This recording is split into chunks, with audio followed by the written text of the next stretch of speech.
Hello दोस्तों, स्वागत है आप सभी का एक्सीलेंट गाइड के इस ऑनलाइन प्लेटफॉर्म पे। दोस्तों यहां हम SSC GD, Agniveer, police constable और अन्य एक दिवसीय एग्जाम के लिए जीके जीएस के पढ़ेंगे। दोस्तों उम्मीद करता हूं आप सब स्वस्थ होंगे। तो फिर आज की क्लास को शुरू किया जाता है, आप सभी लोग जुड़ जाइए। तो आज का पहला क्वेश्चन हमारे स्क्रीन पे आ चुका है। निक्स ओलंपिया को कोलंबस पर्वत किस ग्रह पर स्थित है? ऑप्शन ए बुध, ऑप्शन बी शुक्र, ऑप्शन सी पृथ्वी और ऑप्शन डी है मंगल। तो बताइए इनमें से कौन सा होगा राइट आंसर। निक्स ओलंपिया कोलंबस पर्वत किस ग्रह पर स्थित है? कौन सा होगा दोस्तों सही उत्तर? तो यह ध्यान रखिएगा, इसका राइट आंसर ऑप्शन डी जो होगा मंगल, ये सही होगा। मंगल ग्रह पर यह पर्वत स्थित है।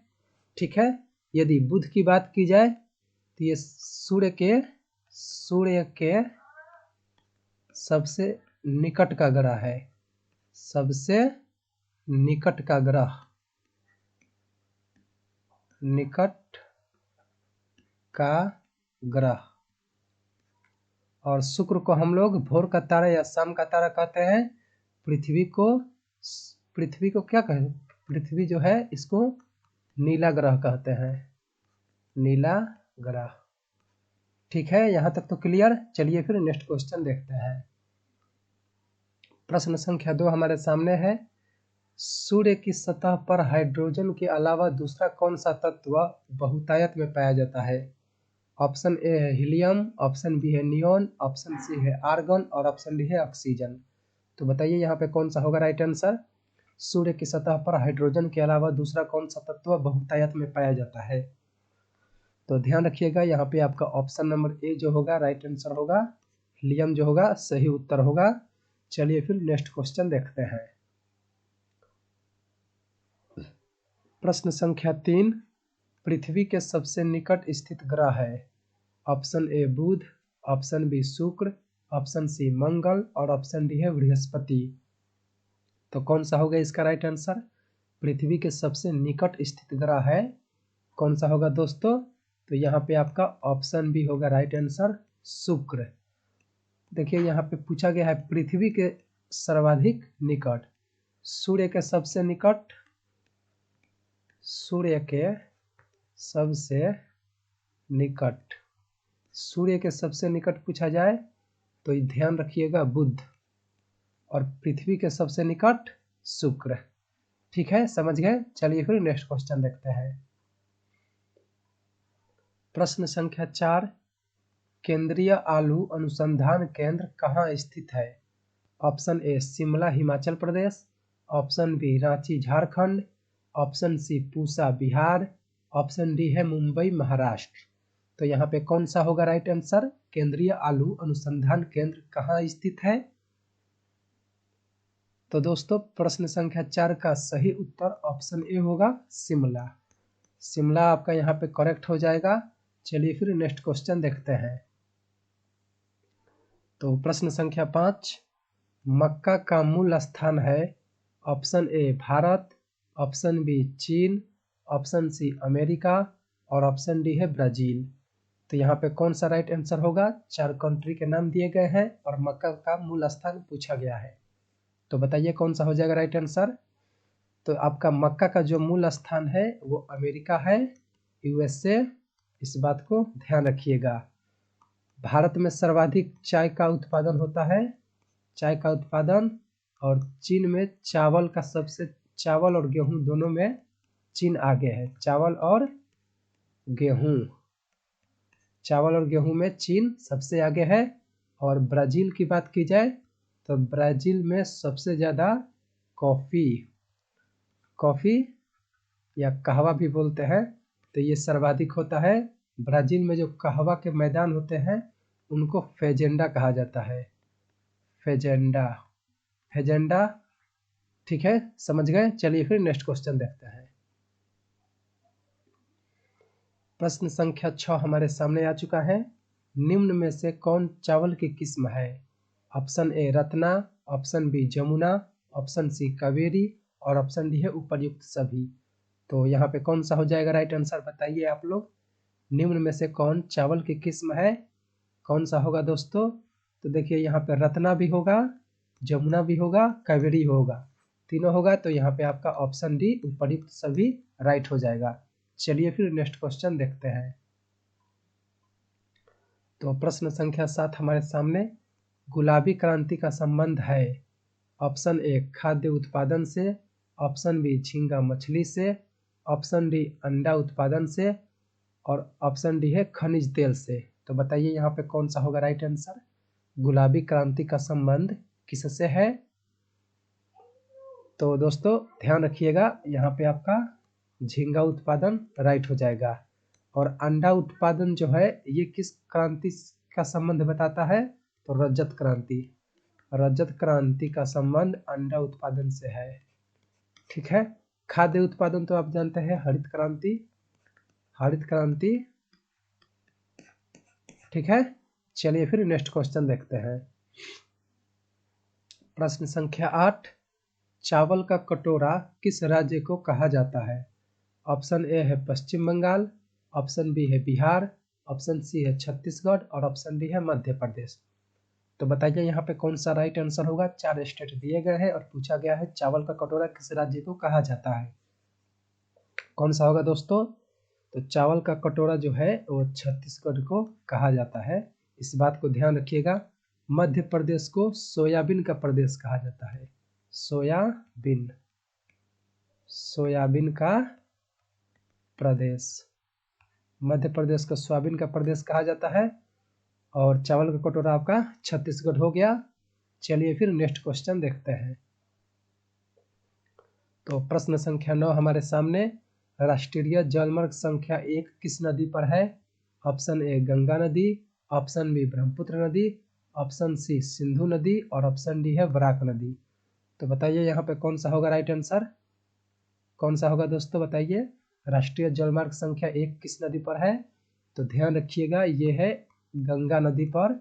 कहाँ से कहाँ तक है पूछा जाए तो याद रखिएगा इलाहाबाद, इलाहाबाद से हल्दिया, इलाहाबाद से हल्दिया तक है। इलाहाबाद आपका यूपी में आता है और हल्दिया पश्चिम बंगाल में आता है, वेस्ट बंगाल। तो ये नेशनल वाटरवे जो राष्ट्रीय जलमार्ग संख्या 1 है वो गंगा नदी पर आता है। इस बात को ध्यान रखिएगा। चलिए फिर नेक्स्ट क्वेश्चन देखते हैं। प्रश्न संख्या 10, ब्रह्मपुत्र नदी को अरुणाचल प्रदेश में क्या कहा जाता है? ऑप्शन ए सांगपो नदी, ऑप्शन बी यरलंग जांगबो नदी, ऑप्शन सी लोहित नदी और ऑप्शन डी है दिहांग नदी। तो यहाँ पे कौन सा होगा राइट आंसर? ब्रह्मपुत्र नदी को अरुणाचल प्रदेश में क्या कहा जाता है? बताइए सही उत्तर क्या होगा? तो यहाँ पे आपका राइट आंसर ऑप्शन डी होगा, दिहांग नदी। ब्रह्मपुत्र नदी आप जानते हैं कि मानसरोवर झील के पास मापचाचुंग हिमनद से निकलती है, इस प्रकार से आती हुई और अरुणाचल प्रदेश में यंगयाप दर्रे से होकर भारत में प्रवेश करती है। तो इधर तिब्बत आता है, तिब्बत, इधर पूरा चीन आता है और फिर यहाँ अरुणाचल प्रदेश से प्रवेश करती है और यहाँ पे असम आता है। तो तिब्बत में इस नदी को सांगपो कहा जाता है।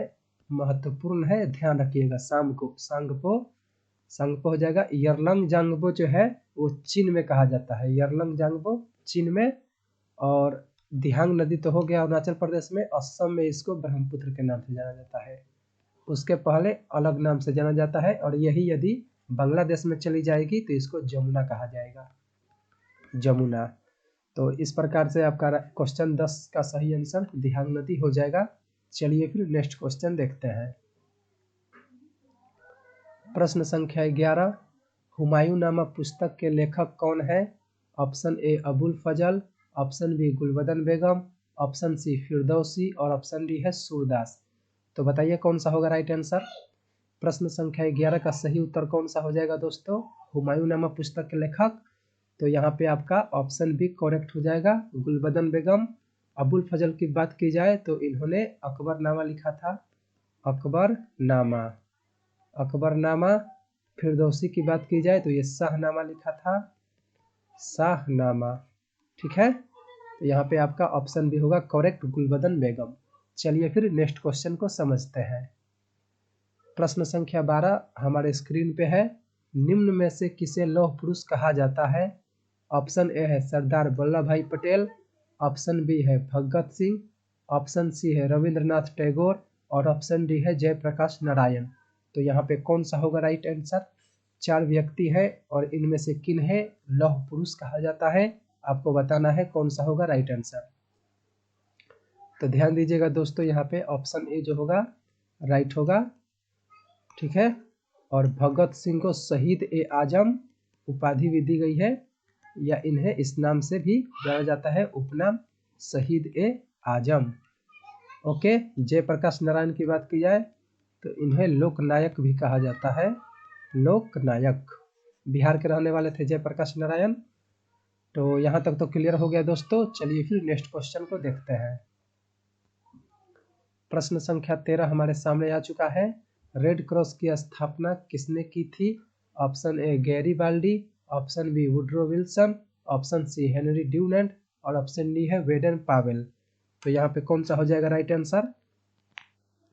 रेड क्रॉस की स्थापना किसने की थी दोस्तों? तो यहाँ पे आपका राइट आंसर ऑप्शन सी होगा, हेनरी ड्यूनेंट। हेनरी ड्यूनेंट ने किया था रेड क्रॉस की स्थापना। तो यहाँ तक तो क्लियर हो गया दोस्तों। यदि आप चैनल पर नए हैं तो चैनल को सब्सक्राइब कर लीजिए और वीडियो पसंद आई हो तो इसको लाइक कीजिए।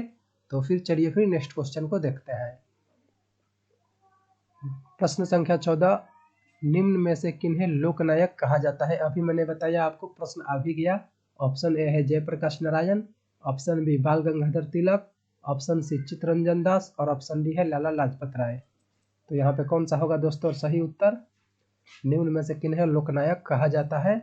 तो यहाँ आपका राइट आंसर ए होगा, ये बिहार के रहने वाले थे, बिहार के रहने वाले थे जयप्रकाश नारायण। चित्तरंजन दास, इनको देशबंधु की उपाधि दी गई है, देशबंधु चित्तरंजन दास कहते हैं, देशबंधु चित्तरंजन दास। तो यहाँ पे आपका 14 का सही उत्तर ऑप्शन ए हो जाएगा। चलिए फिर नेक्स्ट क्वेश्चन देखते हैं। तो प्रश्न संख्या 15 इंदिरा गांधी के समाधि स्थल को किस नाम से जाना जाता है?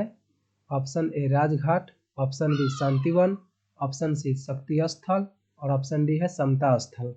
तो यहाँ पे कौन सा होगा दोस्तों राइट आंसर? ऐसे ऐसे प्रश्न पूछा जाता है, प्रमुख व्यक्ति के समाधि स्थल जो होते हैं इन पे प्रश्न अधिकांश बार पूछ लिया जाता है आपके एग्जाम में। तो बताइए इंदिरा गांधी के समाधि स्थल को क्या कहा जाता है? तो यहाँ पे आपका राइट आंसर ऑप्शन सी होगा, शक्ति स्थल। ओके, यहाँ तक तो कोई परेशानी नहीं दोस्तों। चलिए फिर नेक्स्ट क्वेश्चन को देखते हैं। प्रश्न संख्या 16 बुलंद दरवाजा का निर्माण किसने कराया था? ऑप्शन ए अकबर ने, ऑप्शन बी जहांगीर ने, ऑप्शन सी औरंगजेब ने, ऑप्शन डी शेरशाह सूरी ने। तो कौन सा होगा राइट आंसर? बुलंद दरवाजा जो कि विश्व का सबसे ऊंचा दरवाजा है, इसका निर्माण किसने कराया था? तो ध्यान रखिएगा, ऑप्शन ए अकबर हो जाएगा। अकबर जो है गुजरात विजय के उपलक्ष्य में, गुजरात मतलब गुजरात के ऊपर विजय प्राप्त किया था, गुजरात के ऊपर विजय प्राप्त किया था, उसी के उपलक्ष्य में बुलंद दरवाजा का निर्माण करवाया। ओके, उसी के उपलक्ष्य में बुलंद दरवाजा का निर्माण करवाया। तो यहाँ तक प्रश्न संख्या 16 समझ गए। चलिए फिर नेक्स्ट क्वेश्चन देखते हैं। प्रश्न संख्या 17 भूदान आंदोलन के प्रवर्तक कौन थे? Option A Baba Amte, option B Rabindranath Thakur, option C Acharya Narendra Dev और ऑप्शन डी है विनोबा भावे। तो बताइए कौन सा होगा राइट आंसर? भूदान आंदोलन के प्रवर्तक कौन थे दोस्तों? बताइए। हाँ बिल्कुल सही है, इसका राइट आंसर ऑप्शन डी होगा, विनोबा भावे। क्लियर यहाँ तक? चलिए फिर नेक्स्ट क्वेश्चन देखते हैं। प्रश्न संख्या 18 हमारे स्क्रीन पे आ चुका है। निम्न में से कौन खालसा पंथ के संस्थापक हैं? ऑप्शन ए गुरु अर्जुन देव, ऑप्शन बी गुरु गोविंद सिंह, ऑप्शन सी गुरु नानक देव और ऑप्शन डी है महर्षि गौतम। तो बताइए कौन सा होगा राइट आंसर? निम्न में से कौन खालसा पंथ के संस्थापक हैं? याद है दोस्तों? तो बताइए। तो ध्यान रखिएगा ऑप्शन बी जो होगा करेक्ट होगा आपका गुरु गोविंद सिंह। गुरु गोविंद सिंह जी ने खालसा पंथ के संस्थापक थे। इनका जन्म बिहार के पटना में हुआ था। ओके, चलिए फिर नेक्स्ट क्वेश्चन देखते हैं। प्रश्न संख्या 19 हमारे स्क्रीन पे आ चुका है। बिहार दिवस किस तिथि को मनाया जाता है? ऑप्शन ए है 22 मार्च, ऑप्शन बी है 16 मई, ऑप्शन सी है 11 मार्च और ऑप्शन डी है 20 मई।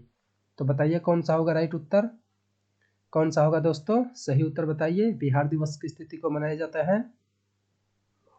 तो ध्यान रखिएगा आपका यहाँ पे 22 मार्च राइट होगा। 22 मार्च जो है दोस्तों, 22 मार्च इस दिन तो बिहार दिवस मनाया जाता है और एक अन्य दिवस मनाया जाता है। क्या आप लोग को याद है? याद है बताइए, याद है? तो देखिए यहाँ पे जल दिवस होगा, जल दिवस। तो फिर नेक्स्ट क्वेश्चन को समझते हैं। प्रश्न संख्या 20 पंचतंत्र किसके द्वारा लिखा गया था? Option A Raskhan, option B अश्वघोष, ऑप्शन सी विष्णु शर्मा और ऑप्शन डी है बाणभट्ट। तो बताइए यहाँ पे कौन सा होगा सही उत्तर? पंचतंत्र किसके द्वारा लिखा गया था? तो ध्यान दीजिएगा दोस्तों, यहाँ पे आपका ऑप्शन सी जो होगा विष्णु शर्मा, ये राइट होगा। विष्णु शर्मा के द्वारा पंचतंत्र पुस्तक लिखा गया था। बाणभट्ट की बात की जाए तो बाणभट्ट कादम्बरी, कादम्बरी इनका प्रमुख पुस्तक है। साथ में हर्षचरित, ये अक्सर एग्जाम में पूछ लिया जाता है, इसको ध्यान रखिएगा, कादम्बरी और हर्षचरित। चलिए फिर नेक्स्ट क्वेश्चन प्रश्न संख्या 21 की तरफ चलते हैं। प्रश्न संख्या 21 सूर्य मंदिर किस राज्य में है? Option A Odisha, option B Tamil Nadu, option C Andhra Pradesh और ऑप्शन डी है केरल। तो बताइए यहाँ पे कौन सा राइट आंसर होगा? सूर्य मंदिर जिसे कोणार्क मंदिर भी कहते हैं, वो किस राज्य में है? बताइए दोस्तों। यहाँ पे आपका ऑप्शन ए जो होगा उड़ीसा, ये राइट होगा। ऑप्शन ए सूर्य मंदिर। तमिलनाडु में एक प्रमुख मंदिर है जिसे मीनाक्षी मंदिर कहते हैं। मीनाक्षी, मीनाक्षी मंदिर, मीनाक्षी मंदिर तमिलनाडु में है, वैगई नदी के किनारे। वैगई नदी के किनारे, ये अक्सर एग्जाम में पूछा जाता है, ध्यान रखिएगा। चलिए फिर नेक्स्ट क्वेश्चन की तरफ चलते हैं। प्रश्न संख्या 22 दोस्तों केवलादेव राष्ट्रीय उद्यान किस राज्य में है? Option A Bihar, option B Madhya Pradesh, option C Gujarat और ऑप्शन डी है राजस्थान। तो ये हमारा क्वेश्चन राष्ट्रीय उद्यान से है, पूछा गया है केवलादेव राष्ट्रीय उद्यान किस राज्य में है, कौन सा होगा राइट आंसर? तो दोस्तों इसका सही उत्तर आपका ऑप्शन डी होगा, राजस्थान। राजस्थान, गुजरात में गिर राष्ट्रीय उद्यान है, गिर राष्ट्रीय उद्यान। और गिर राष्ट्रीय उद्यान एशियाई शेर के लिए प्रसिद्ध है और पूरे एशिया में मात्र यह भारत के गिर राष्ट्रीय पार्क में ही पाई जाती है, इस बात को ध्यान रखिएगा। चलिए फिर नेक्स्ट क्वेश्चन को देखते हैं। प्रश्न संख्या 23 एशियाई विकास बैंक एडीबी का मुख्यालय कहाँ है? Option A Geneva, option B Paris, option D Manila और ऑप्शन डी है लंदन। तो बताइए दोस्तों कौन सा होगा राइट आंसर? एशियाई विकास बैंक एडीबी का मुख्यालय कहाँ पे है आपको बताना है। तो ध्यान रखिएगा यहाँ पे आपका ऑप्शन सी जो है मनीला, ये मनीला आपका राइट आंसर हो जाएगा। चलिए फिर नेक्स्ट क्वेश्चन को देखते हैं। प्रश्न संख्या 24 दोस्तों पाकिस्तान और अफगानिस्तान के बीच लगने वाली अंतर्राष्ट्रीय सीमा को किस नाम से जानते हैं? ऑप्शन ए डुरंड रेखा, ऑप्शन बी मैनारहीम रेखा, ऑप्शन सी हिंडनबर्ग रेखा और ऑप्शन डी है 49वीं समानांतर रेखा। तो बताइए कौन सा होगा राइट आंसर? पाकिस्तान और अफगानिस्तान के बीच लगने वाली अंतर्राष्ट्रीय सीमा को किस नाम से जानते हैं? इस प्रकार से ये हमारी भारत है, तो इधर है पाकिस्तान और इधर है अफगानिस्तान, ठीक है। तो बताइए कौन सा होगा राइट उत्तर? ध्यान रखिएगा दोस्तों, यहाँ पे ऑप्शन ए जो होगा डुरंड रेखा आपका राइट आंसर हो जाएगा। चलिए फिर नेक्स्ट क्वेश्चन को देखते हैं। प्रश्न संख्या 25, रक्त का पीएच मान कितना होता है? Option A 5.8, option B 7.4, option C 9.2 और ऑप्शन डी है 6.7। तो बताइए यहाँ पे कौन सा होगा राइट आंसर? रक्त का पीएच मान कितना होता है? तो ध्यान रखिएगा दोस्तों, आपका ऑप्शन बी जो होगा वो राइट हो जाएगा। 7.4 यहाँ पे आपका सही उत्तर होगा। चलिए फिर नेक्स्ट क्वेश्चन को देखते हैं। तो प्रश्न संख्या 26 हमारे स्क्रीन पे आ चुका है। निम्न में से कौन सी हार्मोन फलों को पकाने के लिए सहायक है? Option A auxins, option B gibberellins, option C ethylene और ऑप्शन डी है एब्सिसिक एसिड। तो बताइए यहाँ पे कौन सा होगा सही उत्तर? निम्न में से कौन सी हार्मोन फलों को पकाने के लिए सहायक है? तो दोस्तों यहाँ पे आपका ऑप्शन सी जो है एथिलीन, ये राइट हो जाएगा। यह जो एथिलीन हार्मोन है यह फलों को पकाने में सहायता करती है। चलिए फिर नेक्स्ट क्वेश्चन देखते हैं। प्रश्न संख्या 27, विषाणु की खोज किसने की थी? ऑप्शन ए इवान विस्की ने, ऑप्शन बी रॉबर्ट कोच ने और ऑप्शन डी है लिवेनहॉक ने और ऑप्शन डी है एडवर्ड जेनर ने। तो बताइए कौन सा होगा सही उत्तर? विषाणु जिसे इंग्लिश में वायरस कहा जाता है, इसकी खोज किसने की थी? तो यहाँ पे आपका सही उत्तर ऑप्शन ए होगा, इवान विस्की ने विषाणु की खोज की थी। एडवर्ड जेनर ने चेचक की टीके की खोज की थी, ये भी पूछा जाता है, ध्यान रखिएगा। चेचक की टीका, हालांकि टीका का सबसे पहले जो आविष्कार किए थे वो लुई पास्चर थे, जो दूध के पास्चुराइजेशन के भी जाने जाते हैं। तो यहाँ पे आपका ऑप्शन जो ए है वो राइट हो जाएगा। चलिए फिर नेक्स्ट क्वेश्चन देखते हैं। प्रश्न संख्या 28, कवक के अध्ययन को क्या कहा जाता है? Option A phycology, option B pomology, option C psychology और ऑप्शन डी है माइकोलॉजी। तो बताइए कौन सा होगा सही उत्तर? कवक को क्या कहा जाता है दोस्तों? कवक के अध्ययन को क्या कहा जाता है? याद रखिएगा माइकोलॉजी यहाँ पे आपका राइट होगा। माइकोलॉजी दोस्तों सही हो जाएगा। और वही जो फाइकोलॉजी है, फाइकोलॉजी वो शैवाल का अध्ययन करता है। शैवाल का अध्ययन फाइकोलॉजी और कवक का अध्ययन जो है वो माइकोलॉजी होता है। ऑप्शन डी करेक्ट होगा। चलिए फिर अगले प्रश्न को समझते हैं। प्रश्न संख्या 29, प्रतिरोध का एसआई मात्रक क्या होता है? Option A ohm, option B ampere, option C volt और ऑप्शन डी कैंडेला। कौन सा होगा राइट आंसर? प्रतिरोध का एसआई मात्रक क्या होता है? बताइए जल्दी जल्दी। हाँ बिल्कुल, यहाँ पे आपका ऑप्शन ए होगा करेक्ट। ओम जो होगा राइट हो जाएगा। यदि एम्पियर की बात की जाए तो यह है विद्युत धारा की मात्रक। विद्युत धारा की मात्रक। वोल्ट आपका शक्ति का हो जाएगा। कैंडेला ज्योति तीव्रता का हो जाएगा। ज्योति तीव्रता। इस प्रकार से आप इन सब को ध्यान रख सकते हैं। हमारा आज का अंतिम प्रश्न जो 30 नंबर प्रश्न है उसको भी समझते हैं। हृदय गति की जांच किस उपकरण से की जाती है? ऑप्शन ए है dictaphone, option B chronometer, option C periscope और ऑप्शन डी है कार्डियोग्राम। तो बताइए कौन सा होगा सही उत्तर? हृदय गति की जांच किस उपकरण से की जाती है? बताइए यहाँ पे कौन सा होगा सही उत्तर? तो दोस्तों यहाँ पे आपका right answer option D cardiogram हो जाएगा। कार्डियोग्राम से हृदय गति की जांच की जाती है। तो उम्मीद करता हूँ ये सभी प्रश्न आपको बहुत ही आसानी पूर्वक याद हो गए होंगे। यदि आप इस क्लास का पीडीएफ लेना चाहते हैं तो हमारे टेलीग्राम को ज्वाइन कर लीजिए, जिसका लिंक आपको डिस्क्रिप्शन में दे दिया गया है। और हमारे इंस्टाग्राम पे अच्छे पोस्ट किए जाते हैं जो आपके नॉलेज के लिए लाभदायक होंगे, तो वहाँ से आप भी अपने नॉलेज को गेन कर सकते हैं। तो फिर यदि आप चैनल पे नए हैं तो चैनल को सब्सक्राइब कर दीजिए और यदि वीडियो को पसंद करते हैं तो फिर लाइक कर दीजिए।